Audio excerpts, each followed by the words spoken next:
नमस्कार, मेरा नाम गौरव अग्रवाल है। आप देख रहे हैं अड़ी, क्योंकि हमें है देश की पड़ी। नीतीश कुमार के इंडिया से बाहर जाने का मामला अभी शांत भी नहीं हुआ था कि बिहार में आज एक नया हंगामा खड़ा हो गया।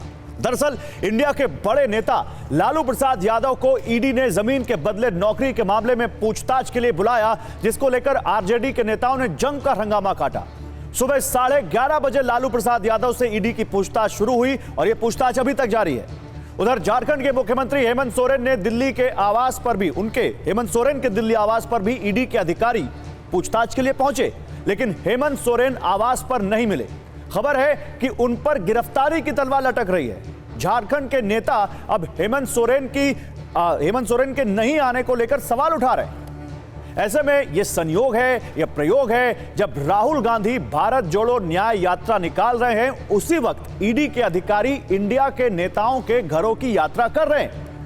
ईडी के मामले कोई नए नहीं है, ईडी के मामले पुराने हैं, लेकिन पावर कॉरिडोर्स में चर्चा है कि 2024 का चुनाव जैसे जैसे नजदीक आ रहा है, ईडी का एक्शन बढ़ता जा रहा है।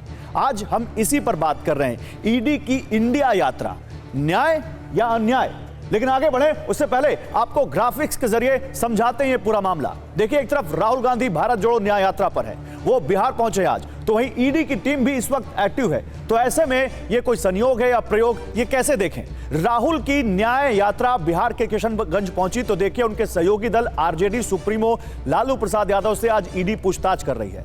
कल पूछताछ के लिए तेजस्वी यादव को भी ईडी ने बुलाया है। मामला लैंड फॉर जॉब केस का है। राहुल की न्याय यात्रा का रूट बंगाल से गुजरता है, वहां भी ईडी स्कूल जॉब स्कैम और कोयला घोटाला केस में अभिषेक बनर्जी से कई बार पूछताछ कर चुकी है और केस अभी भी ईडी के पास है। वहीं झारखंड भी राहुल की न्याय यात्रा के रूट में है, तो यहां भी सेना की जमीन केस में मनी लॉन्ड्रिंग के आरोप में ईडी हेमंत सोरेन की तलाश कर रही है। तो ये ईडी की इंडिया यात्रा है क्या, या ये न्याय है या अन्याय है? इस पर बात करें और आगे बढ़ें उससे पहले आपको कांग्रेस और बीजेपी के इन दो नेताओं के बयानों को सुन लेना चाहिए। हमने बार बार कहा है, संसद के अंदर, संसद के बाहर, मोदी सरकार के दो भाई ईडी और सीबीआई। नरेंद्र मोदी जी प्रधानमंत्री प्रतिशोध की राजनीति करते हैं। ये प्रतिशोध की राजनीति का प्रतीक है कि अपने राजनीतिक विरोधियों के ऊपर ईडी, सीबीआई, इनकम टैक्स छोड़ देते हैं। आप लूटेंगे तो जेल जाएंगे, तो आप लूटेंगे भी और चाहेंगे कार्रवाई नहीं हो, तो नरेंद्र मोदी की सरकार तो ईमानदारी में बहुत कड़ी है ना, जानते हैं आप ना।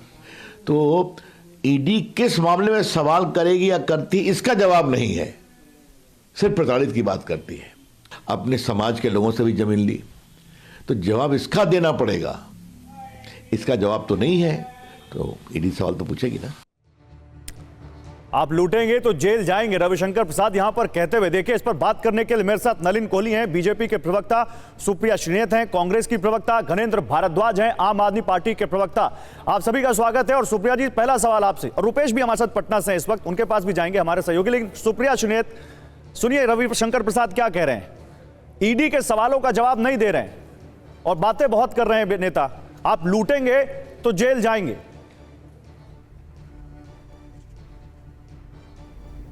नहीं, रविशंकर प्रसाद जी तो 48 घंटे पहले तक नीतीश कुमार जी को जो पानी पी पी कर कह रहे थे, अगर वो दोबारा से सुना दिया जाए तो उनको कहीं मुंह छुपाने की जगह नहीं मिलेगी। अब नीतीश जी का गुणगान करना पड़ा। रविशंकर प्रसाद जी के वक्तव्य पर मैं यहाँ पे अपना वक्तव्य देने नहीं आई हूँ। मैं अपना वक्तव्य इस पर देने आई हूँ कि जो ईडी की कार्रवाई हो रही है वो चुन चुन कर उन लोगों के खिलाफ हो रही है जो विपक्ष में है।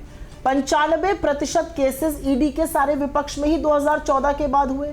4 गुना केसेस बढ़ गए, 4 गुना रेट बढ़ गई, करीब 5000 के करीब रेट हो गई 2014 से अभी तक। कन्विक्शन रेट क्या है? कन्विक्शन रेट 1% भी नहीं है।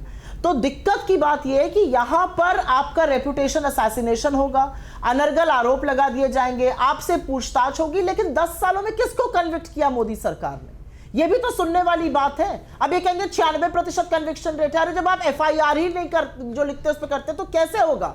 असलियत यह है कि मोदी जी के पास एक वॉशिंग मशीन है। उस वॉशिंग मशीन में विपक्ष का जो भी व्यक्ति गोता लगा लेगा, वो गंगा नहा लेगा, सर से उसके दाग धब्बे धुल जाएंगे। फिर वो सुवेंदु अधिकारी हो, नारायण राणे हो, हेमंतो बिस्व शर्मा हो, येड्डी ब्रदर्स हो, बहुत लंबी फेहरिस्त है। लेकिन जो इनसे खड़ा होकर सवाल पूछेगा, जो इनको सबक सिखाएगा, जो धृष्टता करेगा इनको लोकतंत्र का पाठ पढ़ाने के लिए, उसके पीछे ईडी लगाई जाएगी। आज हेमंत, आप स्टेट वाइज देख लीजिए, हेमंत सोरेन के पीछे ईडी है, कांग्रेस के तमाम नेता, चाहे वो अशोक गहलोत हो, चाहे वो भूपेश बघेल हो, चाहे वो डीके शिव कुमार हो, उनके पीछे ईडी है। आप देखते जाइए, ममता बनर्जी के खिलाफ ईडी है, जहां जहां विपक्ष की सरकार है वहां पर ईडी है, क्योंकि जो बीजेपी के लोग हैं वो तो कोई करते ही नहीं है गलत। असलियत यह है कि भारतीय जनता पार्टी के जो लोग पूरी तरह से घोटालों में डूबे थे, जिस अडानी घोटाले के पास ईडी जानी चाहिए थी, वहां ईडी नहीं जाएगी। ईडी सिर्फ और सिर्फ विपक्ष के पास आएगी। ठीक है, मैं इसका जवाब ले लेता हूं। मेरे साथ नलिन कोहली हैं, बीजेपी के नेता, उनसे इस बारे में जवाब ले लेता हूं। बनाने का काम नहीं, मैं भी खत्म करने दीजिए, मुझे पूरी बात खत्म कर लेने दीजिए। एक एजेंसी को अपना फ्रंटल बनाने का दुष्कर्म भारतीय जनता पार्टी ने किया, और यह मैं आंकड़े के साथ बोल रही हूं। ठीक है, जवाब दीजिए नलिन कोहली, कैसे आप लोगों ने केंद्रीय एजेंसी का दुरुपयोग किया है? ये कांग्रेस आप पे आरोप लगा रही है कि आपको बीजेपी में या अपने गठबंधन के सहयोगियों में कोई ऐसा नहीं दिखता, सारे आपको केस केवल विपक्षियों में दिखते हैं। थोड़ा शांति से सुनना पड़ेगा क्योंकि कई आरोप हैं, लेकिन सबका जवाब बड़े आसानी से दे सकते हैं। मैं एक वकील हूं और मुझे बड़ी अद्भुत लगती है कभी कोई बात हो कि इस तरफ क्यों हो रहा है, दूसरी तरफ क्यों नहीं। भाई जो घोटाला करेगा, जो भ्रष्टाचार करेगा, उस पर कार्रवाई होगी। भाई गौरव जी, ऐसे थोड़ी ना हो सकता है कि एक व्यक्ति किसी एक वर्ग का करता है तो आप कहते हो दूसरे वर्ग में क्यों नहीं हो रहा, तो उस पर भी कार्रवाई करिए। अरे कोई सबूत लाएगा तभी तो होगा ना, एक एक करके चले। ममता बनर्जी की बात की, उनकी सरकार के कई मंत्रियों के घर में छापा पड़े, 16 करोड़, 20 करोड़, 21 करोड़, मतलब पैसे मिले ना। तो ये पैसे क्या बैंक से निकाले थे? हर महीना तनख्वाह से अंदर डाल के फिर कैश निकाला था। 16 करोड़, 20 करोड़, 21 करोड़ उन्हीं के मंत्री थे। एक के आ गए तो मारपीट कर दी ईडी वालों की। क्यों मारपीट की, क्या कार्रवाई हुई, वो विषय अभी चल रहा है। उड़ीसा में कांग्रेस पार्टी के व्यक्ति 351 करोड़, 1947 से नेहरू जी के जमाने से लेके मोदी जी के जमाने तक आज तक इनकम टैक्स के किसी रेड में 350 करोड़ रुपए कैश कांग्रेस के नेता। उसके तुरंत बाद फिल्मी स्टाइल में ऐसा लगा शुरू हो गया कि नहीं हम लोग चंदा इकट्ठा करेंगे। एक पिक्चर आई थी इनकलाब, उसमें यही डायलॉग था कि अपने पैसे को, काला धन को सफेद करने के लिए चंदा ले लेते हैं तुरंत। मतलब अजीब सी बात है। अब आप आइए एक एक करके और बढ़ते आगे। ईडी ने कार्रवाई की क्या, 1,16,000 करोड़ ऐसी संपत्ति पकड़ में आई है, उस पर काम हो रहा है।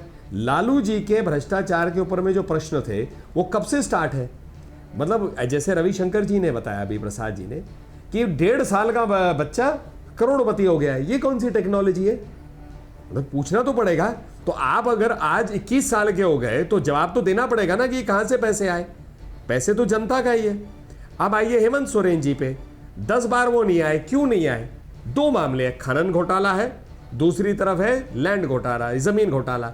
जमीन घोटाले में गलत रूप से मतलब आर्मी में कि उसकी जमीन को हड़प कर करोड़ों रुपए की जायदाद को बदलने का काम किया गया। वहां पर 14 लोग अरेस्ट हुए, उनमें 2 मुख्य लोग जो है, एक सरकारी मुलाजिम, एक बिजनेसमैन, दोनों ने हेमंत सोरेन जी का नाम लिया है। हेमंत सोरेन जी से कहा जा रहा है, भाई आप आइए, कोऑपरेट करिए, हमें बताइए 10 बार भागे या 14 बार भागे, भागने की बात होती है, अगले पे आ जाइए आप। दूसरा केस जो है खनन घोटाला, मंत्री हेमंत सोरेन जी, किसका? खनन डिपार्टमेंट का। माइन किसको देते हैं? अपने आप को देते हैं। हजारों करोड़ की बात हो रही है यहाँ, चेक तो करना पड़ेगा ना।